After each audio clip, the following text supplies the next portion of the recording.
Hello, I am Jimbo Paris, and this is the Jimbo Paris Show. I'm going to be bringing in now the Master Palmist, Miss Goldbaum. Let's see what she has to say. Hi, how are you? Doing well, doing well. How are you doing today? Well, I'm excited to be on your show. It should be Such an fun. honor to have you here. Can you please begin by giving me a brief summary about yourself, who you are, what you're about, and what your message is? Well, I've been doing palmistry since I was 10 years old. I like it. I'm still doing it, and I'm 81 and a half. So I do readings in my home. I'm in fairs. I'm on shows like yours. I lecture and I teach, and it's all with palmistry. And I was introduced to it by my mother when I was 10, when she was a nurse in a hospital. And she couldn't leave. The next shift never showed up. So we stayed for an extra 8 hours. And I got noisy. So she told me to sit down and read this book. And she just grabbed a book off of the wagon, the volunteer wagon. So I started studying it. And I went back every day for 6 months to learn from that book because it's a little complicated. And I didn't understand one word in the book, but I understood the pictures, the diagrams. And I looked for that book for 45 years. I couldn't find it, so I wrote my own. And the first book that I wrote was in 1996. I wrote it in 1 hour, which you can't write a book in an hour, but it was channeled, which to me, that means it came straight from a higher source right through me, and I did it.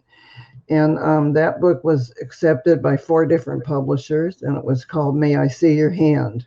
Because that's what I say to everybody, can I see your hand? So that was the beginning of my writing career with palmistry. And I love what I do, and I get to help people, and that's the main thing. Why do Okay. you love what you do? Why do I love it? Because I can help somebody if they're in a quandary, if they can't figure out if they should change jobs, if they're in a marriage for 23 years and they're stuck and they don't know if they should leave the security of the marriage or stay. So I can guide them. I look on their hand and I tell them what I see. And I say, I don't tell anybody what to do. I just show you what your destiny is. You're born with a hand, right? And in the hand, when you're born, has little lines on it, and it's about big, little tiny baby hand. But the lines show if you're supposed to go to college, if you're going to get married 3 times or never be married, it's all on there. And then the baby grows up, has experiences, and those lines can move, meander, change, start, stop, but they're there. And I interpret what I see. You're one of the first palm readers I've ever heard of that actually does palm reading remotely by scanning hands, I've heard. Well, How does that work? some people do a lot of things. They do the tarot cards and numerology, but they don't know palm. I don't know all those other things. I only know what I know from what I studied when I You're was a 10. specialist. And I think I became a specialist. They used to call me in Colorado, where I lived before, I was known as the love psychic. And I don't think that's right because I don't say I'm psychic. We all are a little bit. So I just say that I interpret the lines, and I became the soulmate specialist because the most people that I see that need help want to know where their soulmate is, if they're with their soulmate, why are they miserable if they're with their soulmate.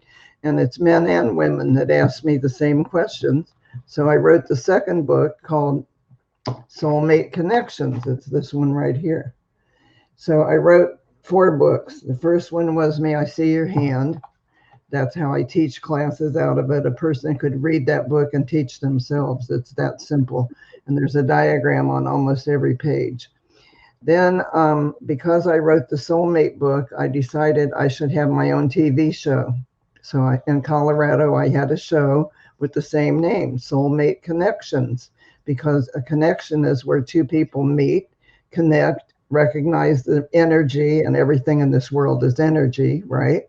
So you have a person, and if they blend like this and they fit pretty, not perfect, but almost perfect, that's a soulmate connection. Then it means they recognize the energy, not what the person looks like today. So to me, soulmates means reincarnation. If you know what that is, it means back there in another lifetime when you lived here before. And so people know each other when they recognize that energy. What are the different types of energies people have? Like I've heard of empaths before, Well, but an empath is somebody who feels your pain, can tell when you're hurting somewhere, and they say, "Oh, my big toe is killing me because your big toe is hurting." And they pick up on that. I don't pick up on feelings like that.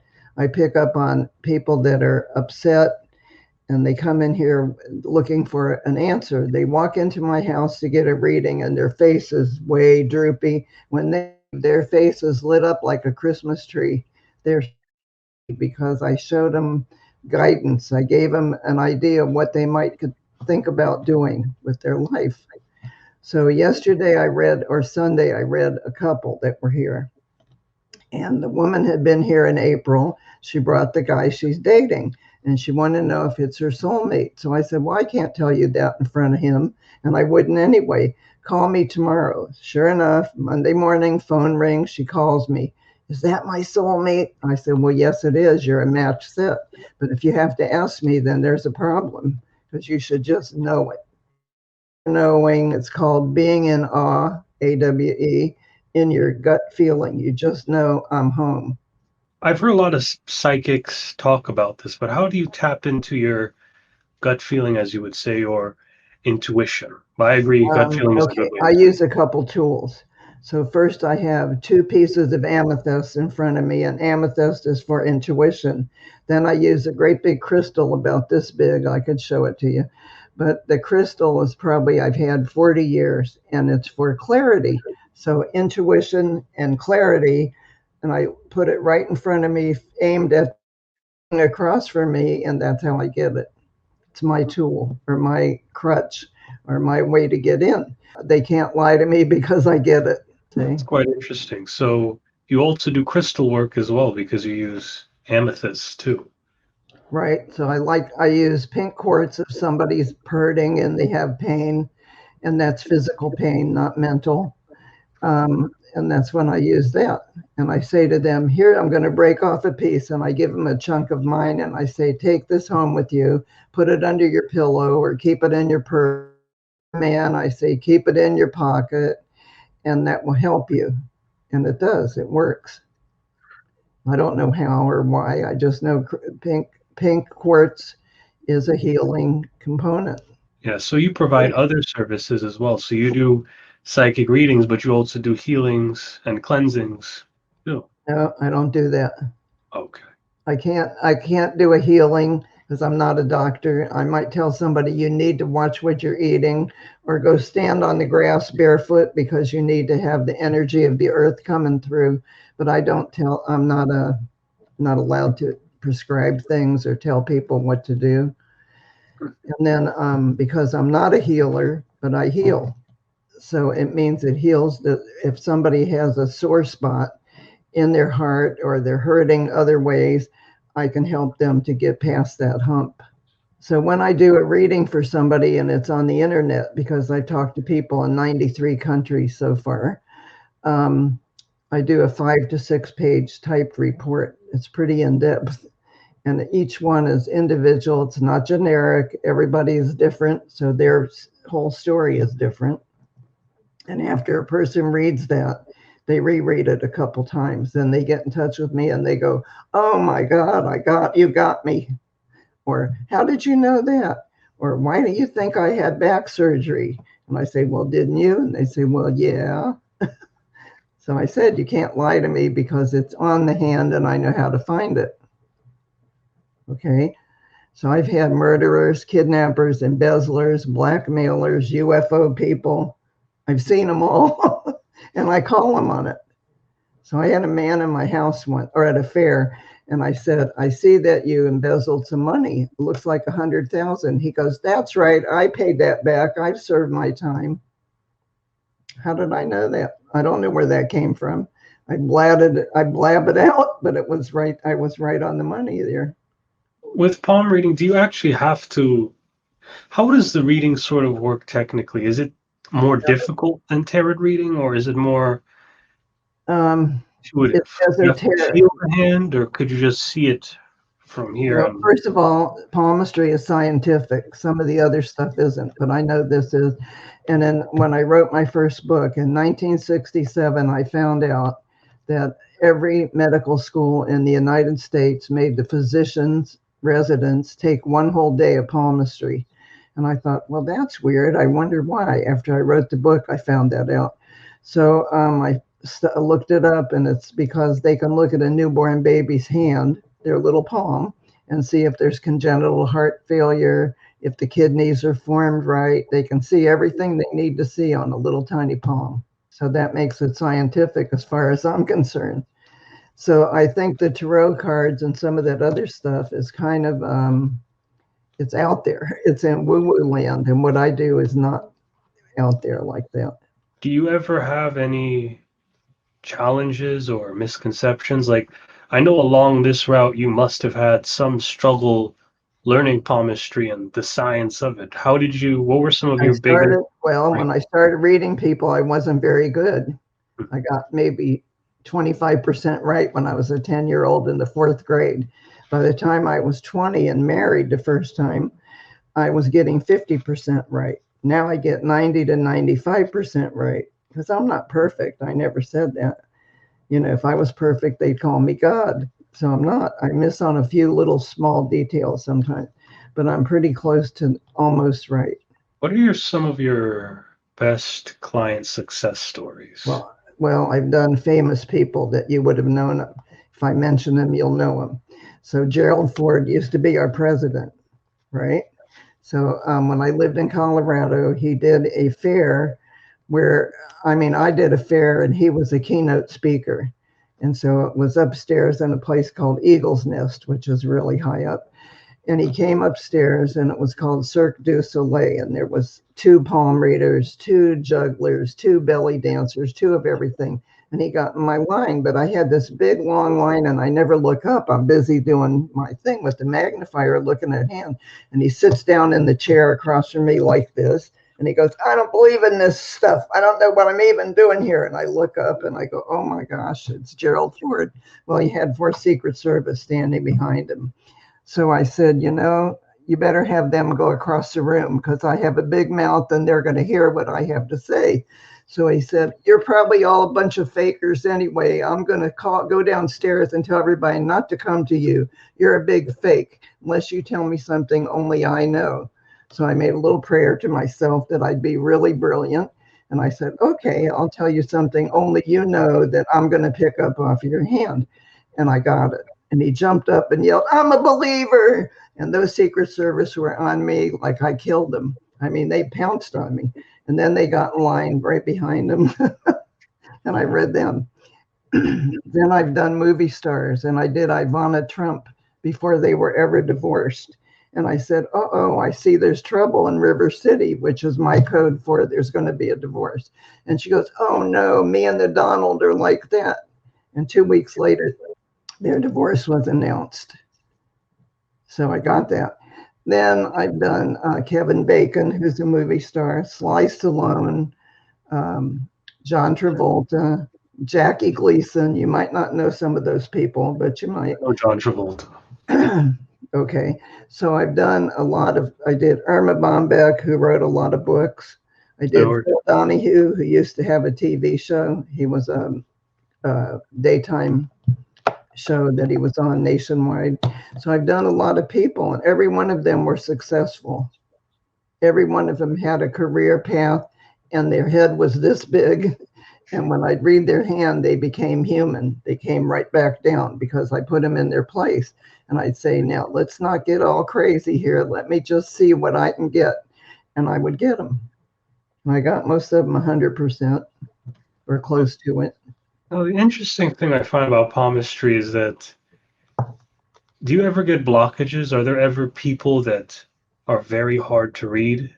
I only had, out of the 57,962 that I've read, 2 I couldn't read. And both of those people said, yeah, I heard that before. And everybody I ever go to tells me the same thing. And that's not a blockage with them. It's their hand didn't have the right material for me to look at. It was a blank. was like somebody took an ironed their hand and all the wrinkles were gone, or all the striping was gone. There was nothing there, both of them, which is just a weird phenomenon. So I read a lot of people, and everybody I've gotten except those two, and I keep So, track of every reading. so does the condition of the hand actually affect how it works? Like, for example, my hand has calluses a bit. No. I work out Take around. both hands and fold them up like this. Fold your hands up in front of your eyes, and tell me which thumb is on top. What thumb Right did thumb, the left or the the left right? thumb, my bad. And aren't Left. you right-handed? Yes. I know that. From looking into your eye, I knew you were right-handed, but that says you were born left and you got switched. See, whatever thumb goes up first is who you really are. That means you do things a little different than some other people. Would you admit that? Yeah. Well, yeah, I own this podcast. But It means you think you see that you can visualize, or you can see things, or you can decorate a room, or whatever it is, with your own flair, your own style, your own whatever it is that makes up you, that isn't like everybody else. It means you're unique. Okay. So my left goes up too. So if you can see behind me in the bookcase over there, I don't know if you can see that, but all my crystals and hands and all kinds of stuff. People my age don't have collections of rocks and crystal balls and all that, but I do, because that's my thing. That's my joy over there. So everybody has different ways they decorate or how they dress. Like you're dressed very nice, very neat. Some people are slobs. I mean, just so when I read a hand, if somebody is really, I look in their work line, for instance, and it doesn't show very much work. I say, so you're laid back. And they go, well, yeah, how do you know that? It means they're lazy, but I can't say that. So I just say, well, I see that you don't really like to put any effort forward. And they go, yeah, that's the kind of line. So I do 5 basic lines, and they're the lifeline, or you wouldn't be here if you didn't have that. The love line, which everybody wants to know about, work, reproduction, and then the wrist has bracelets on it. And if you put your elbow on your stomach, your right hand, put your elbow up against you, raise your hand up towards your nose so you wrinkle it like that. Okay, now look at your wrist, and you should see a bunch of striping. You see a couple rows, maybe 2. yeah. I can't see it from here. But okay, so each row represents 25 years. First row is 0 to 25. Second one's 26 to 50. I have a whole mess of them because I'm way past that. See? I don't know if you could make that out or not, but these are what we're. So each row here, each row represents 25 years on everybody. So some people have 4 rows and they're going to go almost to 100. And some people have 2.5, and I don't say anything. Then if I see it's a short couple of lines there and they're past a certain age, if they're over 50, I go, how about that weather? And I just change the subject. Because I'm not going to tell somebody how long they're going to live. That isn't what this is about. It's the gene pool that a person comes from. It's what you're made up of, all your background from way back there, all the different people that became you, that you become from them. This is actually an inherited thing. So have you ever had a father and then a son, or a mother and then a daughter and then the daughter's daughter, and you would see certain patterns? Right. It's called familial. And I can see that. Right. I once did twins, and nobody told me they were twins. They weren't identical. First one came and sat down. Then about an hour later, the other one came. And I said, haven't I been here before? I know this hand. She said, no, I haven't seen you before. I said, well, there's where you come from. And this is your mother and father's strength. And here's your grandparents. And I got the whole thing. I've done blind people, deaf people, people that were Mongol, just all different kinds of people. And I can do them because a hand is a hand. If you could take all of the people you've worked on and put them into a few primary categories, what would those categories be? Just a simple thing where I could understand and the audience could understand. Okay. Happy people who are content, secure, don't really need me, but they're interested or curious. Then you have sad people who are upset with their relationship or their work or where they live or whatever it is there. I can get that. And there's people, so that's happy and unhappy. Then there's healthy and unhealthy. Then there's people that are have larceny in their heart. They're not truthful. They're bad people. And I get bad energy on. I once did a fair and a man said to me, sat down, read me as fast as you can. And I said, no, every reading is 20 minutes. I'm not going to rush through it. He said, you don't understand. The mothership is circling the building. They want to take me to my new planet. That was a Looney Tune. I didn't need that. But I did his reading. He got up and ran out the door because he thought he was going to his new planet. Okay. Those are what got the loonies. That's another category. Don't always get those. But I once had a guy that heard me on a radio show in Denver. I made him an appointment. In about 3 weeks, his appointment, he showed up at my front door. We went down in the downstairs where I did the palm readings in my room, my office. And he says, I took me 3 days to get here. And I said, why is that? He said, I had to hitchhike. So I said, well, what did you do in between those 3 days? He said, well, I slept under a bridge above the hobos because I knew I was trying to get to you. And I finally made it on my date, on the right day and the right time. So I started reading his hand and I said, oh, you like UFOs, don't you? And he says, you want to see over here where they put inserts in me? And I said, let's go outside and sit on the patio. I didn't want to be in the house. He was bad energy all the way.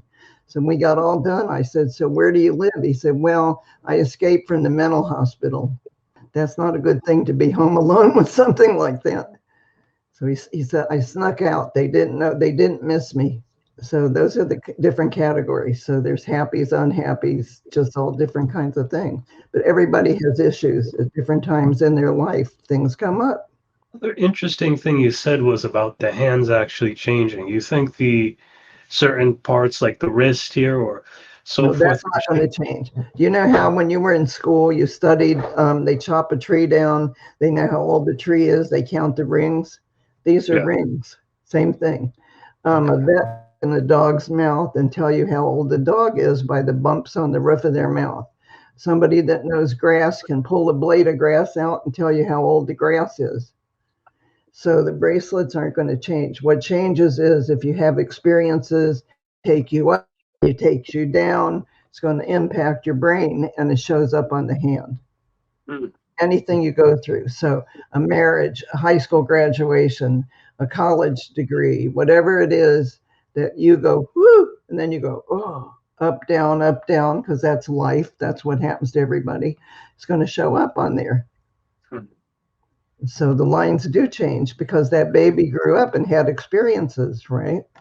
I'm going to give you a why question. Why palms? Why do palms give us so much information? Why not the soles of the feet or something else? Why the palms? Okay, it's like a blueprint. Think of it as a blueprint, and your palm is your blueprint. It's your roadmap how to get from here to there. And so everything that happens to you was on that trip that you took, which is life. Life is a trip. From birth to death is how you handle things and how you go through life. And so what shows up on the hand is your blueprint of your life. That's the way I think of it. Very interesting. And when it comes to palm reading, can you palm read non-humans as well? What's Such as animals? What's a non-human, like an animal? Yes. They don't have lines. Like my dog has paws, and if you look on the bottom of the paw, there isn't a single line there because they represent a different species than us. And what they have, other dogs can read it. They know how to sniff each other out and figure out what's going on. But I don't know how to do that. Okay. And I hope I never meet a UFO person, a real one. And have you ever experienced a person where their palms have changed significantly since last time you worked with them? How does it actually work? Yeah. Okay. Some people think they need a 6-month checkup, and I tell them that's fine. If you want to come back, I'll see what changed. And I don't charge them for a full reading because they already had that. So I look to see, and if they have a certain area, and I always say, if you have questions, let me know what they are, and I'll look in a specific area. So they say, no, surprise me. Well, I love that the best because it's like being a detective, and I get to go in I memorize every hand I ever do. I don't know how I do that because I'm a C student in school, but this I'm A++. So every hand I ever look at, whether it's on the internet or in person, I know that hand. Okay, so I look at their hand and I can catch up where they were for the last 6 months. So I went to my high school reunion. I think it was my 45th, a long time ago. But I went and everybody ran up to me and gave me their hand because they knew I did this. And I could catch up and say, so you were in the Vietnam War, but you came home, but then you had to have back surgery. And they go, who told you all about that? I just get it. I get it from looking at the lines, and then it comes to me. And how does it actually come to you? Is it more of like It comes like through. looking at the alignment of the stars, but it's the alignment of the hand? Nope. Comes to me probably through God or through a higher power. I don't know. Everybody says I'm gifted. I don't think so. I think we could all do that. I've taught many people how to do what I do. And when I teach a class, I make them buy my first book, the May I See Your Handbook. And I teach right out of that book, and they study it and they get it. And they go, oh, I understand this now. Then I tell them you have to practice.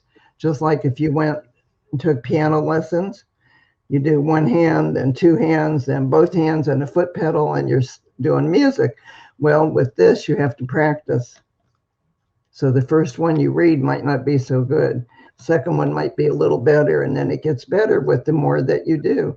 So I'm at the top of my game. I can't get any better than where I am right now. But I still love it.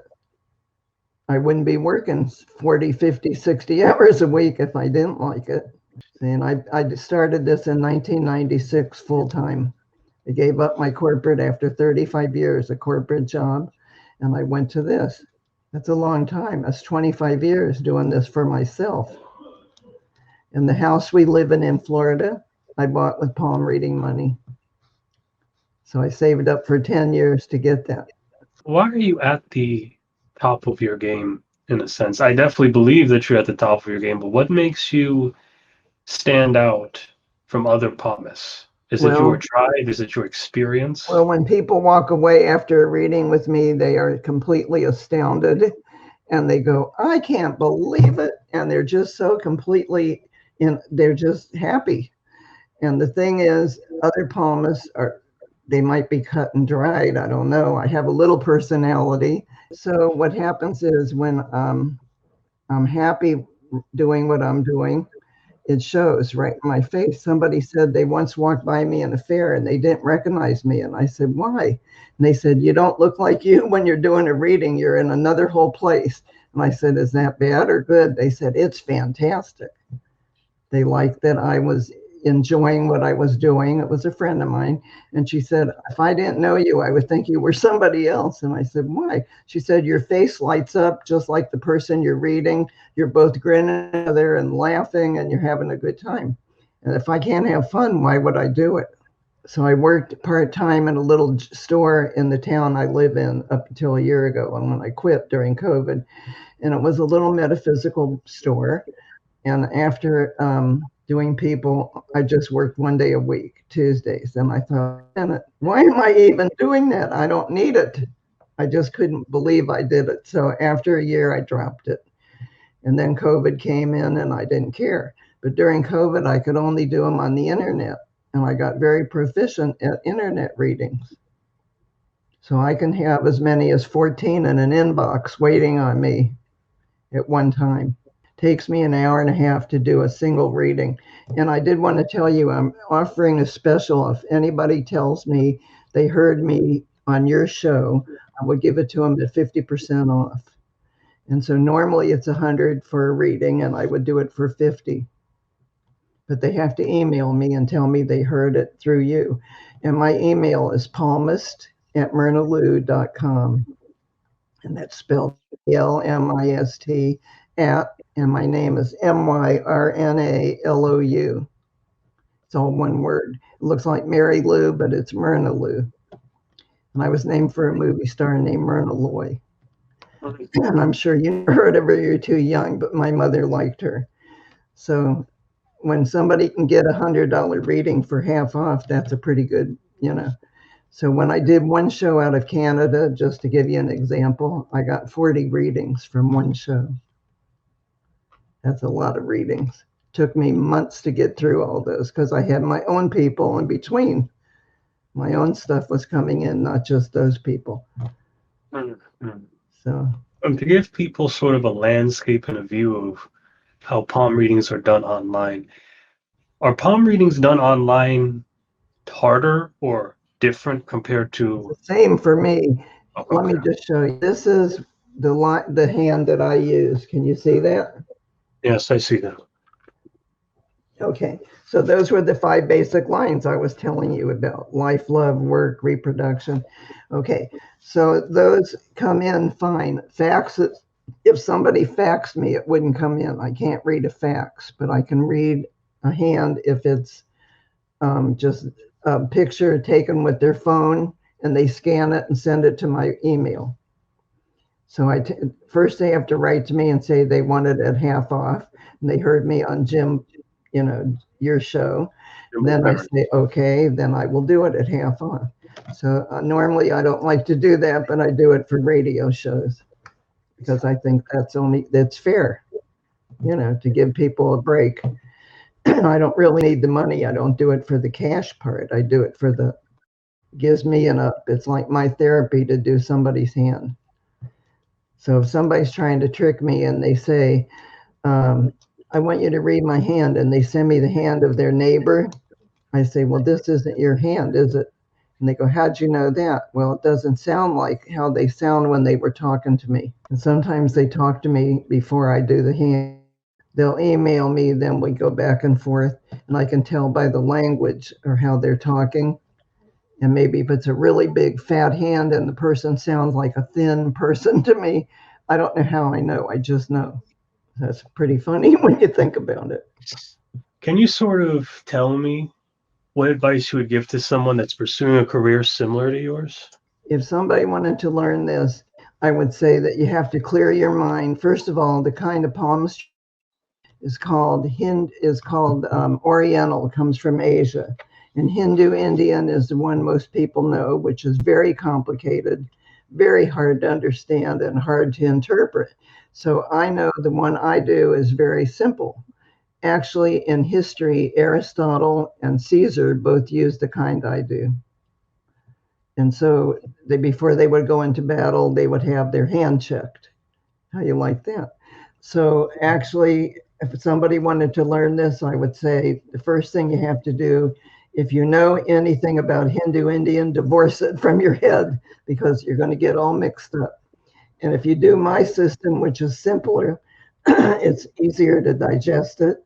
It's easy to teach yourself, or you can go take a class. So I've done them on the phone. I've done them on the internet. I can teach it. They just have to have my book in front of them so they can leaf through it. So would you like to see a picture of that one? Of course, go ahead. I'm going to jump up and get it. It's up here. Yes, ma'am. Okay, this is, may I see your hand? And I'm right on the cover of that. Do you see it? I see it. And so that book has everything a person needs in there to learn how to do this. Almost every page has a hand on it. I don't know if you could see that. But almost every page has an illustration so a person can't get mixed up. If you get stuck, you just look it up. So the Soulmate book has stuff, the first 17 pages that nobody's ever knew before, things their mother never told them, like 15 qualities to look for in a mate. Most people know 4 or 5. And then how do you recognize a soulmate? Where will they stay forever? What do you need from each other? All kinds of things are in here. So then I wrote another book that was just not love and romance. It was everything else. And that was the murderers and the kidnappers. And that one was called The Diary of a Palm Reader. So 1997, the May I See Your Hand book came out. I'm still doing book signings with that. I'm still doing classes every time I can get 10 people together, which isn't very hard to do. Then the Soulmate one came out in 2003. The Diary came out in 2004.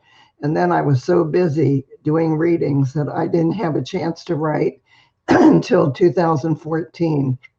And then I wrote my first novel with the palm reader in it. And it's called Cruise to the Other Side. And it's about a cruise ship and a mother and daughter. And it's kind of interesting. And the mother dies. She falls down the atrium steps and she dies in the medical center. And it's just the whole thing, it's all metaphysical. And I had more fun writing that one than all the others put together, because when I was typing that and writing it, I kept looking behind me. It was creepy. And I kept thinking the mother was standing there. Why do you think that was happening? Because I was so into it. My mind was in with the characters, and I didn't realize I was sitting and typing. One night I was typing. I started at 10 at night, and the next day at 5 o'clock in the morning, I was still typing. And my husband walked in and said, "My God, have you been sitting there all night?" And I said, "What day is it?" I didn't even know where I was. I was completely lost in my characters and the storyline. And why do you like writing so much? What sort Well, of... that was what my degree is, in writing. I went to school for journalism. And so to me, it's easy where other people struggle with every word or every paragraph and they cut stuff out and throw it away. I love everything I write and I don't have any trouble doing it. So they say, write about what you know. And this is something I know. This is like coming out of every pore of my body. So I wrote about palmistry. Now I'm writing another one about a cruise ship and a kidnapping of a 2-month-old baby by a nanny on the cruise ship. So I'm only halfway through that one. So when that one's done, I'll get a publisher again. And what sort of fuels and influences a lot of these themes in your stories? Is it the experiences you've had as a palmist, or are these more... Some of it is, and some of it is my imagination, because it's pretty wild. I have a pretty vivid imagination. And some of it is from different people that I've met. They're conglomerate parts of different personalities that I put together to make a character. And how do you make a character, per se? Well, you have to have, first of all, it was a mother and daughter who went on the cruise. So the mother, I used my mother as a sample, as an example, but then I took other parts from other people's mothers to make it a different person. Then the mother was 62, the daughter was 30. So I took the daughter from a couple of my friends' daughters and I mixed up some of their characteristics to make her. Then I had them sniping at each other and arguing and fighting and all kinds of things. And I don't know in real life that really happened. I just made it up. But the palm reader in that story is on one of the islands, and it took a cruise to the Caribbean. And the daughter says, "You better go back to the ship. We're arguing. I think I want to be alone." And she walks down a side street and she sees a native woman, throwing shells, which is one of the things people can read shells when you throw them out. And so she stops there to see what the woman was doing. And she said, "My grandmother reads palms. She's in that room back there. Do you want to go in?" So she goes in the store with her. The grandma can't speak a word of English. So the granddaughter translates for her. And what she hears is, "You better go back to the ship right away or something bad's going to happen," which doesn't happen in a real hand. You can't see that. But I made that up for the story. So she gets back in time to talk to the mother with the deathbed scene in the medical center before she actually dies. So the new one I'm writing is going to have the FBI involved, since it's a kidnapping.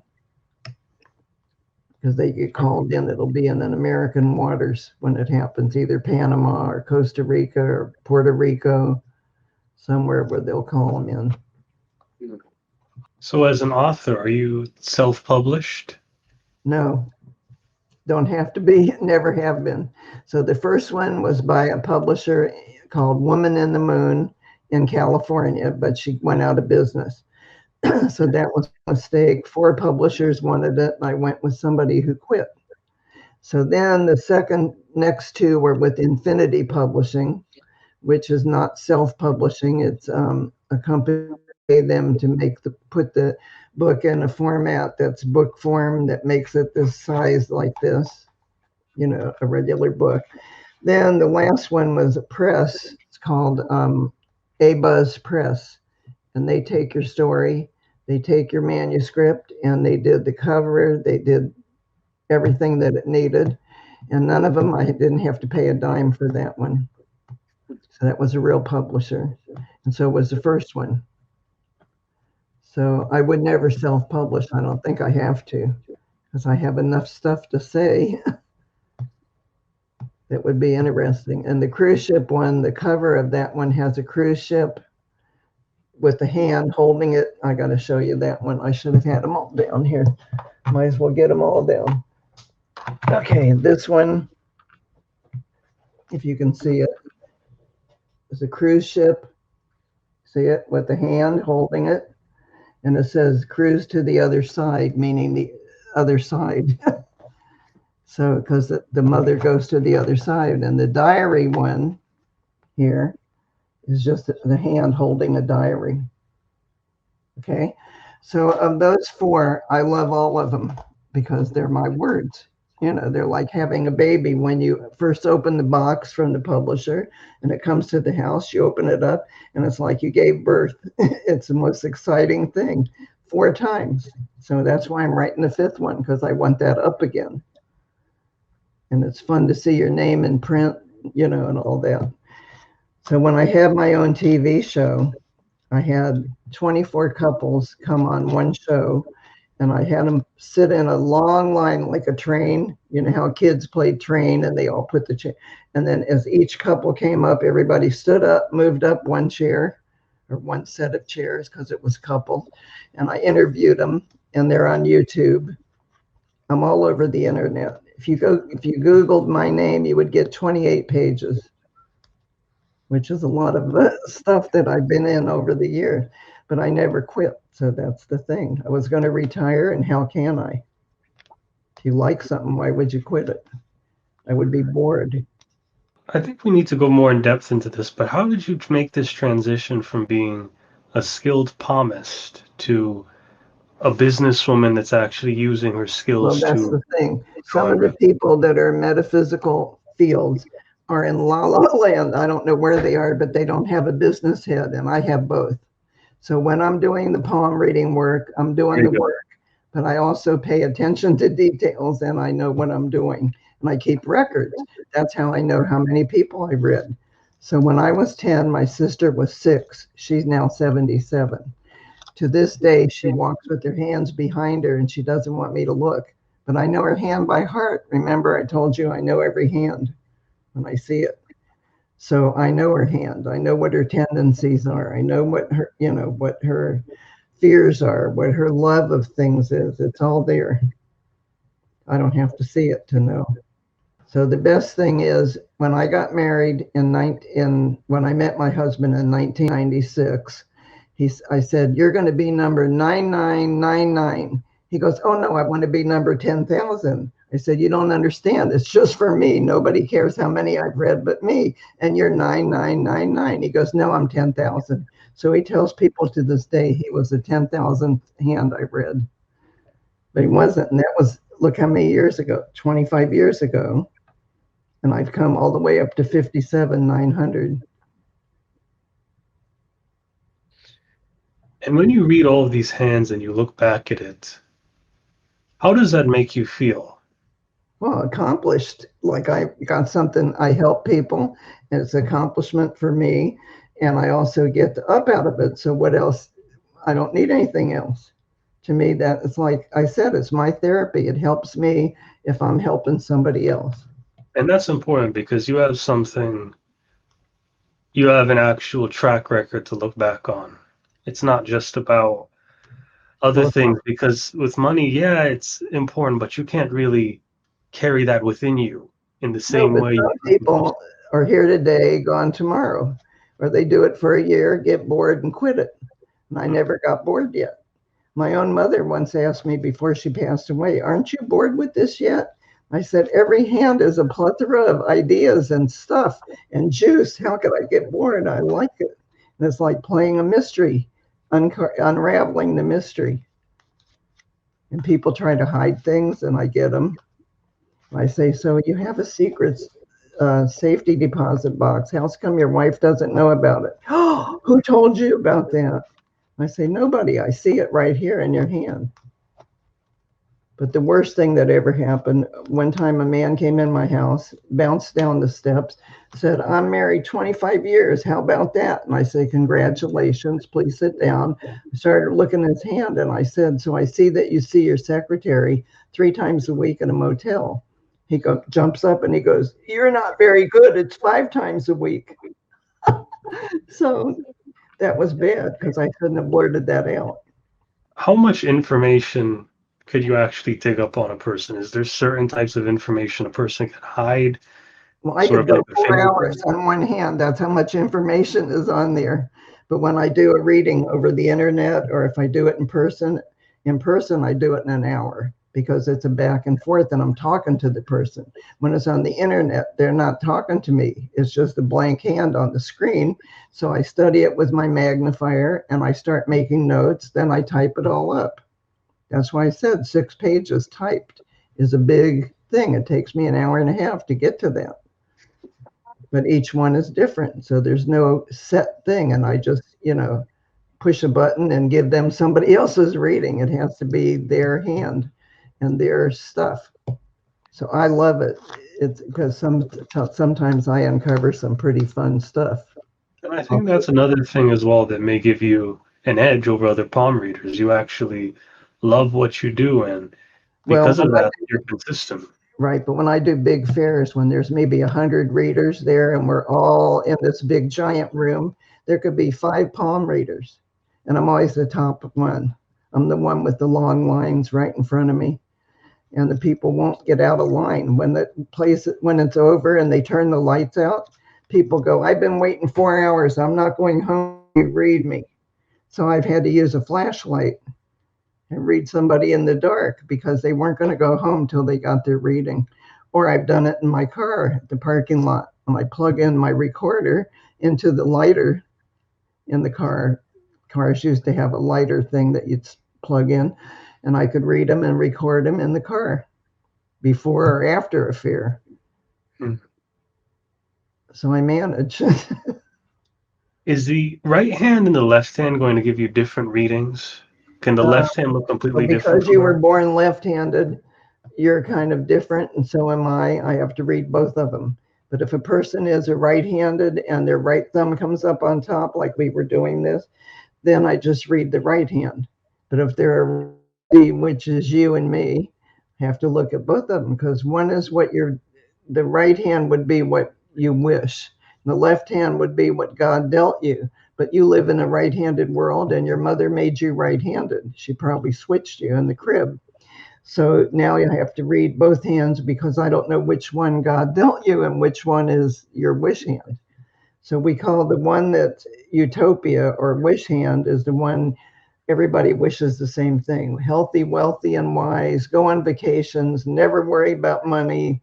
And the other one is struggle with the job, save the money, be careful with whatever it is you're doing. See, so one is dream world and one is real world. So in a lefty righty, which is what we are. So I've been married 3 times to a lefty every time because I'm one of them. They think the way I think. And so if I had a human brain here and here, a lefty looks like this. A lefty righty looks a little different because we're got switched. So we do things with our right hand, but we think with both sides of the brain. Would you admit that? That you can be logical, practical, sensible, common sense, but also decorate a room or do whatever it is that you have the flair for. See, some people can only do one thing or one side of it. They don't have both parts of it. Very good. Well, we use the cards we were dealt with, right? Always a It's good thing. exactly what God gave you when you were born. Yeah. So I'd like to give out my website if I could do that. Please go on, ma'am. Look me up. Yeah. So it's www.myrnalou, that's spelled MYRNALOU.com. And if they want to email me for 50% off, palmist@myrnalou.com. And I love it. And I would love to hear from people that told me they heard about me on your show. Okay. Thank you. Thank you.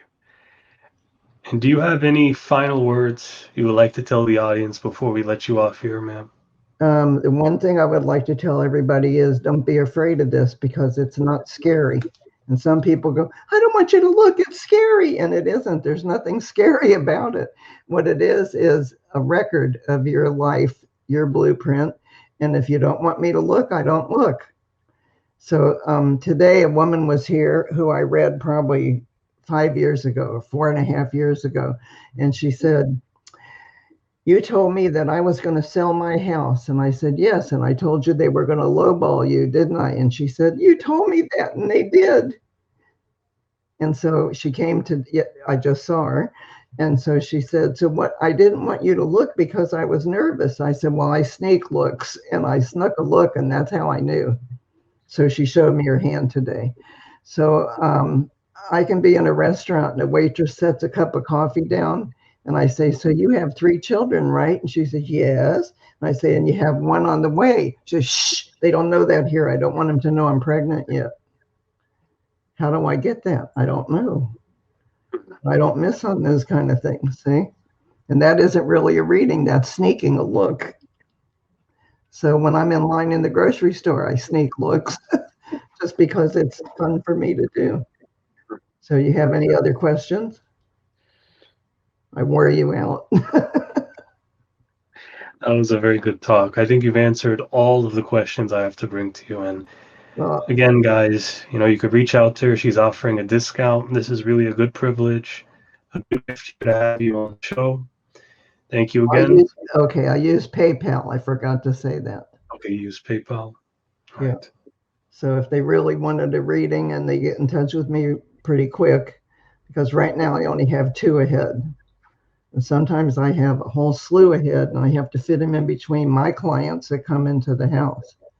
So like I'll do 1 from the internet and 1 of mine, and then 2 from the internet and a couple of mine. And I just have to do it that way. I go back and forth with them because it's brain strain. Actually, when I do one, I'm high as a kite when I'm done. Makes me high. I don't know why. It's better than anything you could think of. It just makes me, I'm happy. So it's an accomplishment that makes you stand tall. So Thank you again. When I have my own TV show, I love that. And people say, aren't you shy? Aren't you afraid to get up in front of people? And I would have 100 people, 75 people in the audience besides who I was interviewing. And I'd say, no, what should I be nervous about? If you know your subject and you know what you're doing, and you can look at any hand all over the world, it doesn't matter. A hand is a hand, right? So I didn't get nervous and I'm not shy. So that's why I said I wore you out with the interview. Okay, thank you again. Really appreciate it, man. Well, This is the Jimbo Paris Show. Thank you for having me. I told you it was going to be fun.